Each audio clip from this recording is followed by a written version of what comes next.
just recorded this review, but I was unsatisfied with it, so we're doing it again. What's up, everybody? Man back. Welcome to a brand new video, and today we're going to be doing King Kong-A-Thon episode 4. How could I not know that? It's obviously 4. We're doing Kong-A-Thon episode 4. Today, we are going to be reviewing King Kong no Gyaksu, otherwise known as, and this is probably what you guys know it as, King Kong, Son of Frankenstein. What a weird title. I know the Germans like to put Frankenstein's name in every movie title, but what a weird concept. King Kong, Son of Frankenstein. What on earth? No, this movie was released in America as King Kong Escapes. Japanese title is King Kong's Counterattack. The Japanese title makes it sound like it has some relation to King Kong vs. Godzilla in some way, shape, or form. I have no idea if that's the case. Today we are going to be reviewing the English dub of King Kong Escapes. Sadly, I wish I could review the Japanese version, but I don't own it, and I don't know where to get it. So we're going to be reviewing the English version, and if it is a sequel to King Kong vs. Godzilla, it would have some continuity errors, specifically Kong's height. That's really the only continuity error that it'd have, other than, I guess, Nelson seeming to think Kong is the strongest creature on Earth, when in that continuity it would definitely be Godzilla. Or I guess you could say the other Kong, if the other Kong is still out there somewhere. But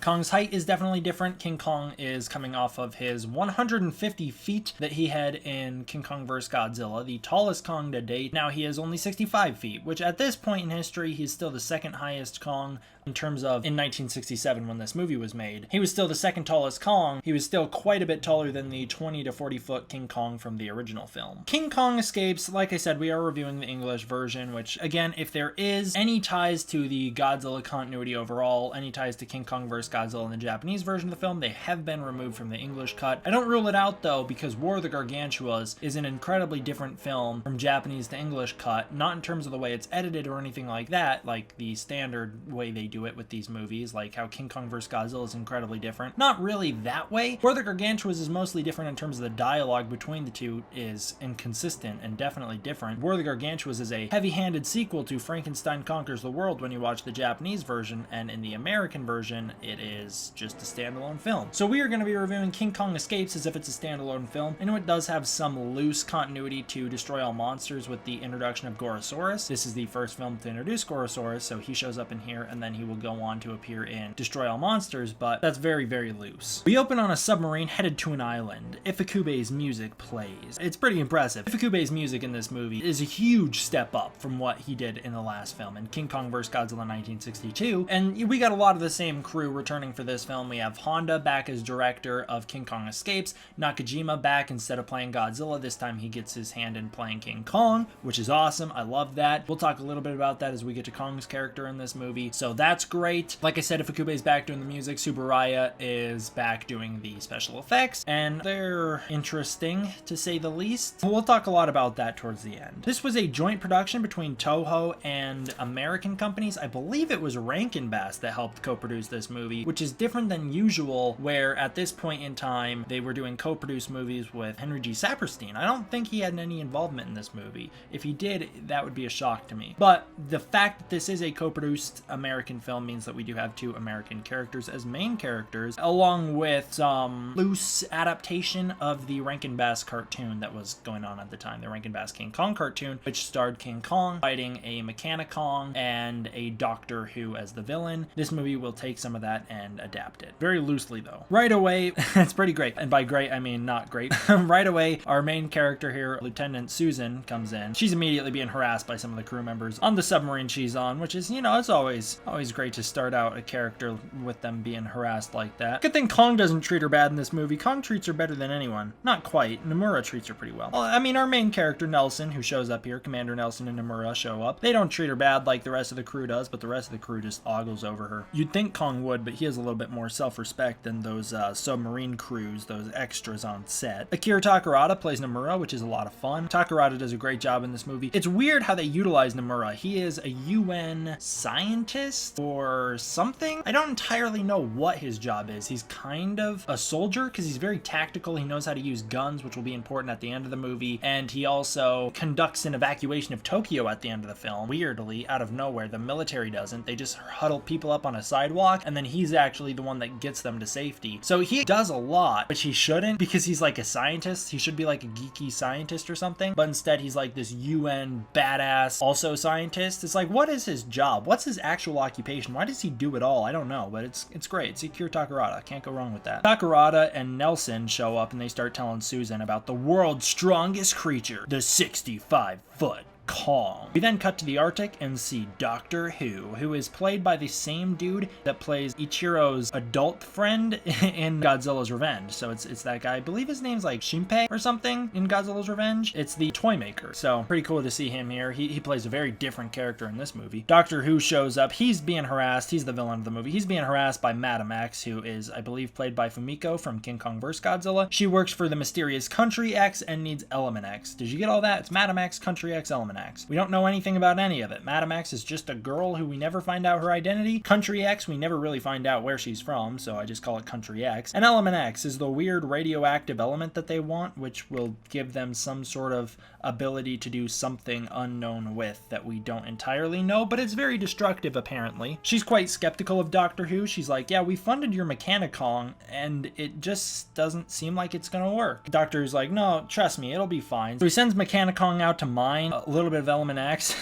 I just love how he thought, you know, instead of building a rig to pull the Element X out of the wall, instead of building like a conveyor belt or doing something practical like building a vehicle, he's like, no, we're just gonna go straight for a Mechanicon. A Mecha Kong. There's no reason. Why on earth does he build Mecha Kong? I don't understand. It's never explained. He's just like, yeah, it'll be fine because it'll be better than the real Kong. It's like, what on earth are you talking about? Where did this come from? The Mechanic Kong does some great explosive mining. He drops some bombs down a big pit and then he immediately shuts down. Element X immediately shuts him down. He does nothing this whole movie. I just want to say that now. Mechanic Kong sucks. He does nothing. Meanwhile, back in the ocean in the submarine, we learn about something pretty weird aspect of the movie, which is that King Kong is apparently a builder. It's implied that King Kong built stairs on an island and that the islanders worship him because he builds stuff like the stairs that only he can climb. So he's King Kong because he kind of built a temple for himself, kind of. We see him in the movie and he's just kind of a big lumbering gorilla that hides out in a cave. He's not really a gorilla. He actually tanks a lot more than almost any version of Kong ever does. He's getting blown up, shot a whole bunch in this movie and it does not affect him at all. He's very much a kaiju in this film. But either way, people worship him because he built stairs or something, which is the motivation Doctor Who has. He's like, well, if Kong could build the stairs, Mechanicon can do some mining. It's like, it's not a very developed idea at all. Kong does not seem too intelligent in this film. He can understand English, or I guess Japanese in the original version, which is good for him. He's smart enough to do that, to interpret our language, but at the same time, he's an idiot because he gets duped like 16 times in a row throughout the course of this film. Everyone tricks him. Either way, back in the submarine, a rock slide happens near a canyon.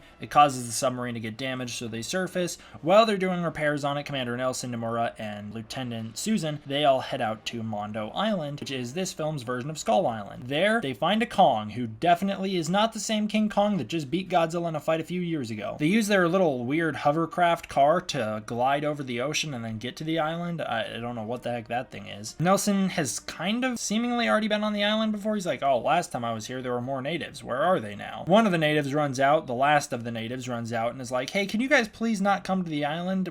We're trying to have a little place for Kong to live and you're trespassing on Kong's territory. Nelson and Nomura are like, yeah, okay, well, we're gonna go investigate the island. Stay here, Susan. They just leave Susan. The native runs off into the woods, so they don't see him anymore. They're like, stay here, Susan, you'll be fine. So they go to investigate. Immediately once they're gone, Gorosaurus, this big T-Rex looking Godzilla-esque dinosaur, runs out and attacks Susan. Susan's all screaming. It wakes up Kong, who just looks drugged out of his mind this whole film. He's got these big animated eyes that look super glossy and these really slow moving eyelids, and his expression just looks dumb. He looks doped out of his mind this entire film. It's kind of hilarious. They switch between heads throughout the movie. Some of the heads look better than the others, and that's to say some of the suits look better than the others. There's a couple King Kong suits used in this movie. You can tell when they're switching between them because some of them just look better than others. The one with really long arms and a silly face is horrible. It's the worst King Kong design ever. I get it, they at least tried to make Kong look like a gorilla in this movie. He runs on all fours a little bit more than he does in the other film, which they're trying to accommodate so Nakajima doesn't have to run on all fours. So he's got these really long gorilla-esque arms that is kind of silly. He moves a lot more like a gorilla would. You can tell that Nakajima puts a lot of effort into making Kong feel like a gorilla. I know that he studied gorilla movement before portraying Kong, so he takes the role very seriously and they have a lot of fun with it, and they do a better job making Kong seem like a gorilla in this movie than he does in King Kong vs. Godzilla. But I don't know if that's a good thing. This is a kaiju movie. It's a Japanese kaiju movie. Sure, it makes it feel a little more like a King Kong movie that he moves more like a gorilla, but I think the version of King Kong that we saw in King Kong vs. Godzilla is just so much more badass. He's a real monster in that movie. This one's more of a mix between a monster and a gorilla, a lot more so than most Kongs. He feels more monstrous than usual, but at the same time, they give him a lot more gorilla-esque traits. I don't know if I would have done that if I were them. I really like the badass monster version of Kong that he was in King Kong vs. Godzilla. And I think that weird design, although I don't love it, I think it's a lot scarier than the Kong we see in this movie, which maybe is the point. They're like, this Kong's more sympathetic, so they want to give him a more sympathetic face and a more sympathetic design, but it doesn't look more sympathetic to me as much as it just looks more goofy and silly to me. I don't know. King Kong wakes up, he comes out, he falls in love with Susan, puts her in a tree before fighting a T-Rex, and I say T-Rex, it's Gorosaurus, but it's a wannabe T-Rex because that's what it's filling in for. This is my favorite little bit of the movie. The fight's really fun. I love Gorosaurus kicking Kong over. You can tell that Nakajima's having a lot of fun here. It's pretty fun to see how much mobility he has as Kong. I imagine that playing Kong is really freeing for him because he's so used to being stuck inside those really tight Godzilla suits or Rodan. Now he gets to play King Kong where he gets a lot more mobility. He can do like back roll somersaults and he can run a lot more, and it just seems like they give him a lot more leeway in this movie than he usually has, which I'd imagine for him is really nice. And it is, like I said, it is fun to know that that is Godzilla you're watching. That's the actor who brought Godzilla to life playing King Kong. He plays both of the most iconic monsters of all time. That's awesome. And this fight is great. It's a great homage to the original movie. Kong puts the girl in the tree, the blonde girl that he falls in love with, fights a big T-Rex-esque monster, although this one's Gorosaurus, he's a kaiju, fights a big T-Rex-esque monster, breaks its jaw, he does the 33 death blow, breaks its jaw, smashes his head on the ground. I love how you see Gorosaurus, his mouth is foaming when he's on the ground. Another thing that makes it really cool is that you hear Ghidorah's theme playing over this, which is awesome. I think this whole little sequence is great. This movie really does feel like 3 different movies to me. If you cut out the Mechanicong portion of this beginning where he's mining in the Arctic, this is a self-contained King Kong story. A short, sure, but it is a self-contained King Kong story because once they leave the island, which they're about to do, it really feels like a conclusion. So I guess I'll continue the main story before I get into that 3-act structure that this film has, and it's very defined in this movie. The humans all meet back up and they try to escape the island. They hop in their weird little floating car and they try and drive off over the ocean. This is where we see my favorite little bit of the movie because I know I just said the fight that we just saw with Gorosaurus is my favorite fight in the movie, and it is. It's my favorite action scene in the movie, but this is my favorite singular moment of the movie. Just like how in King Kong vs. Godzilla, that singular moment of Kong punching through the building in Tokyo is always such a standout to me. This scene,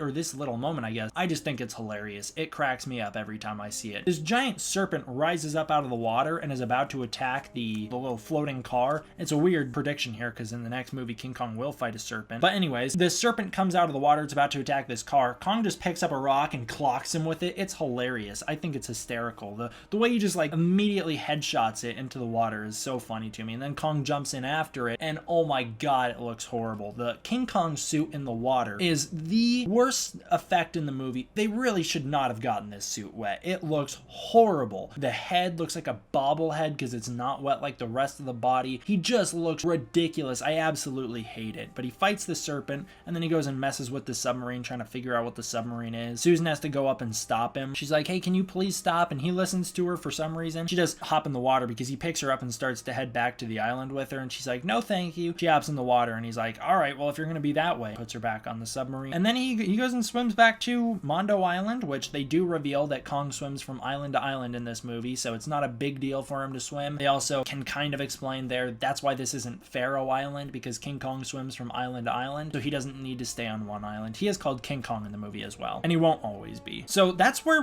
really the first movie ends. Right here with King Kong on the island. They sail away. Ifukube has an awesome score that plays here. And it really does feel like the end of this story. It feels like the end of a King Kong story. And it really does feel like a King Kong story. It's great. And we get into the weirder portion of the movie. Nelson and crew go back to America. They reveal everything that happened at the UN meeting. Then Madam X shows up. She figures everything out. She tries to use this to her advantage. So she sends a whole bunch of people to Mondo Island with the help of Doctor Who, where they then capture Kong. It's a great Kong Skull Island-esque way where all these helicopters are flying and bombing Kong. You don't go into someone's island, start dropping bombs unless you're picking a fight, you know? They start dropping bombs. Kong shows up throwing trees at them, trying to knock them out of the sky. It doesn't work. The bombs are these gas bombs. They knock him out. They then drop these big clamps and carry him off the island. Doctor Who, in the process, shoots the old native who we saw earlier, kills him. He does die a little bit later, but he does get fatally wounded here. Kong is picked up and carried off the island by helicopters. The greatest soundtrack in the movie plays right here. It's so badass, so powerful, really feels strangely like something we're gonna get in the King Kong 76 soundtrack. Very in line with the King Kong 76 soundtrack, which is interesting because this came out so much before that. It's awesome. Ifukube is on top of this movie. He does a great job in this film. They carry Kong away, put him in a boat, and then they ship him off, which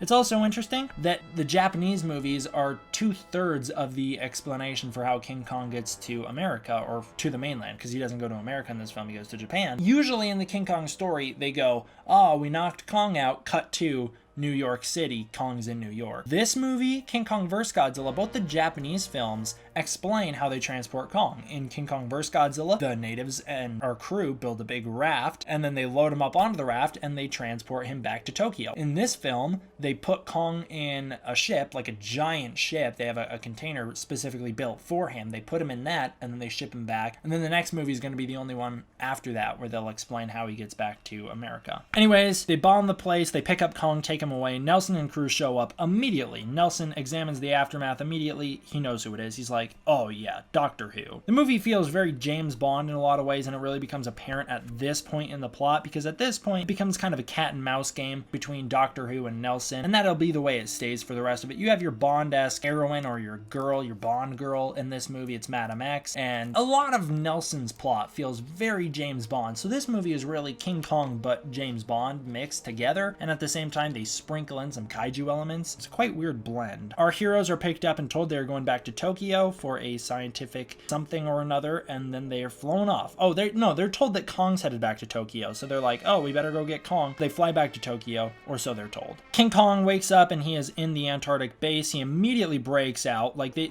restraints do nothing. He immediately breaks out, kind of a King Kong 33 reference when he breaks out of the ankle cages. He's dropped into this cage, he can't get out, and they hypnotize him, and then he starts following Doctor Who's instructions. He starts to go mine Element X, which we are told that only like a gram of it has gotten out before. So really just Kong comes back with like one 5-pound rock. They're already the richest country in the nation, whatever country they are. I guess Rolishika or something, that's what we'll say, because they never explain it. But they're like, no, we need Kong to get all of it. And so they really push their limits here, and it doesn't work. Kong breaks out. The radiation messes with the mind control, so he breaks free from it. He then tries to escape, but is locked up again. Then we find out that Nelson and crew have been kidnapped and taken here, and Doctor Who shows up. He starts to monologue. Madam X starts to put the moves on Nelson. Doctor Who starts to freeze Nomura and Susan, trying to kill them, or really trying to get Nelson to cooperate with him. I don't entirely know what he thinks he needs Nelson for. Yeah, Nelson has a knowledge of King Kong, but that's not really the important thing. He needs Susan to tell Kong what to do. I don't know what Doctor Who is trying to do here. Nomura's chained down, but before anything bad happens, King Kong escapes, just like the title would imply. He starts to run away. Mechana-Kong chases him. He jumps into the ocean and starts to swim towards Tokyo. Madam X then helps our heroes out of their cages, and she's like, yeah, I've been defeated, but whatever. I don't want Kong to destroy Tokyo, so let's go get him. Doctor Who shows up. They have a weird little party, and Doctor Who ruins it. He's like, everyone, come on, you're going to the boat with me, and we're headed to Tokyo, and they put Mechana-Kong on the boat, and then they head to Tokyo. The JSDF evacuate the city, kind of. Like I said, it'll be Nomura who will later on finish the evacuation, because they just stop halfway through, but either way, they evacuate the city. King Kong shows up and starts wandering around. It's awesome. I love that. Madam X frees the good guys once again, and they get into the ocean and start swimming away. Madam X is like, yeah, I work for Rolishika, but I don't want blood on my hands, so we're friends now. Again, she doesn't say Rolishika, she just says my country, but whatever. All the stormtroopers on the boat fail to kill our heroes as they escape. Like, there's 12 guys shooting machine guns at them, and not one of them hits a shot. Quite awkward. Kong continues to walk around Tokyo, and it's just awesome to see. I really like seeing Kong walk around the city not being a menace. He's not destroying anything anything. He's just checking it all out, trying to figure out where he is and what's going on. Really cool. There's also a great scene when he like bumps into power lines and it electrocutes him, and the military freaks out because they think he's going to start attacking them, so they all draw their tanks off. It's great. I love seeing Kong out of place but not destroying anything. It's at this point in the film when the movie finally starts to feel like a kaiju movie, and this is where the third act starts as well. Kong and Susan reunite, but the reunion is cut short when out of a building crashes Mecha Kong. He's coming for King Kong. They then fight a little bit. He tries to hypnotize Kong and it almost works. This is when Nomura picks up a gun and is able to crack shot shoot the hypnotic device off Mecha Kong's head. The two of them fight a little bit. It's basically just Mecha Kong smacking King Kong around, and that's about it. There's no real fight between the two in the whole movie. So Mecha Kong gets like 2 shots in on Kong and then grabs Susan, starts climbing Tokyo Tower. Again, another homage to the original film. This movie, like I said, is very much a King Kong movie in a lot of ways that King Kong vs Godzilla isn't. I know King Kong climbs the Diet Building in King Kong vs Godzilla. He's holding a girl, and it's supposed to be a reference to the original movie. But this one, they really go for it in terms of, we're going to remake the original film, but we're going to make it so different that it's not a remake. It just is inspired by. Kong starts climbing Tokyo Tower after Mecha Kong.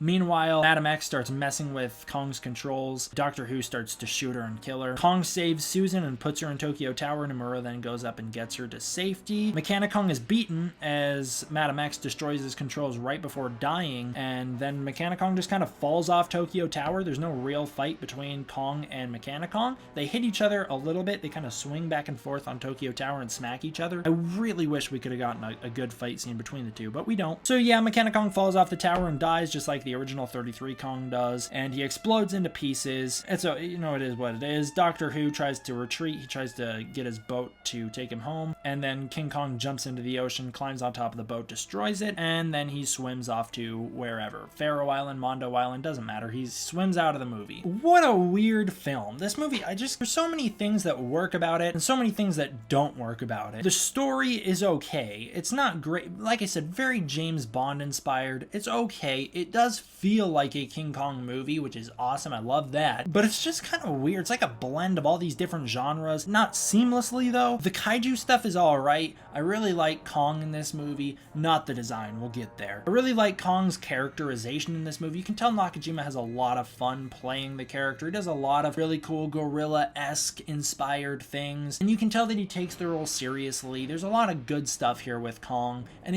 again, they do nail the King Kong characterization. He feels like King Kong, if just a little bit of a drugged out Kong, but he feels like King Kong. The special effects is where this movie really is all over the place, because the human story, it's not great. None of the characters in this movie are standouts. None of the characters in this movie are super memorable. There's a lot of fun stuff in here for kids with the human story, but it's not great. That's how the kaiju story is as well. Other than King Kong, it's like the fight with Gorosaurus is alright. The fight with the serpent is so short that it's nothing, and the water scenes just don't look great with Kong. And the Mecha Kong stuff, there's hardly any of it. Mecha Kong does nothing in the whole film. He's the most useless mech titan ever. The effects in this movie though, oh, they're so spotty. Sometimes they look amazing. There's beautiful sets. All of the miniatures are incredible. Tsuburaya really nails all of that, and it really is the miniatures that do sell the movie. There's great stuff where Kong is running around Tokyo and it looks incredible. And then Kong climbing Tokyo Tower at the end, you can tell that's an actual practical tower that Nakajima's climbing in the Kong suit. So cool. I love that. It's also a fun little thing to note here. You really get a sense of how massive the Showa Mothra is in Mothra 1961 when you compare King Kong climbing Tokyo Tower to the Showa Mothra larva that crawls up the tower all on her own and destroys the entire thing because she's so big, whereas Kong's so small in this film that he can climb all over it. It's just incredible to think about how large that original Mothra is. No Mothra has ever gotten close to being as big as the original Mothra, even the 2019 one. But back to King Kong. Special effects, the thing where they fall short is the suits. King Kong looks awful in this movie. Like I said, there's some times when the suit doesn't look horrible and they use one of the suits with one of the better heads, but a lot of the time the head looks terrible, the arms look incredibly long, and there's no muscle to them. It's clear that a guy is, or Nakajima I guess, is holding on to arm extensions because the arm doesn't look natural or move naturally. There's a lot of weird stuff. Then once he climbs Tokyo Tower, it's clear that they had to switch out the suit to one with more normal sized arms so Nakajima could climb, and then all of a sudden Kong's arms look incredibly stubby movie compared to how they were the rest of the film. Kong looks so fragile the whole movie. It's like no wonder he didn't fight King Kong. He'd break immediately. He looks so fragile. Gorosaurus looks pretty good though. It's just like they did not know how to make a gorilla, which is why I think King Kong vs. Godzilla's works better. King Kong vs. Godzilla didn't try and make Kong a gorilla. It tried to make him a monster god. It tried to make him something that evolved from gorilla into this incredibly different monster. This movie is like, yeah, he evolved from a gorilla into a kaiju that's still basically a gorilla, but not quite. Like, there's a lot of gorilla-esque things about this Kong that the 62 Kong doesn't have, and I commend them for trying, but I don't think the end result was worth it. I think they should have just gone with another monstrous Kong like we had in 62, where he stands upright on both legs instead of walking around on all fours, and he's got a lot more mean of a face where you don't really get to see the details of that face as much because there aren't at many.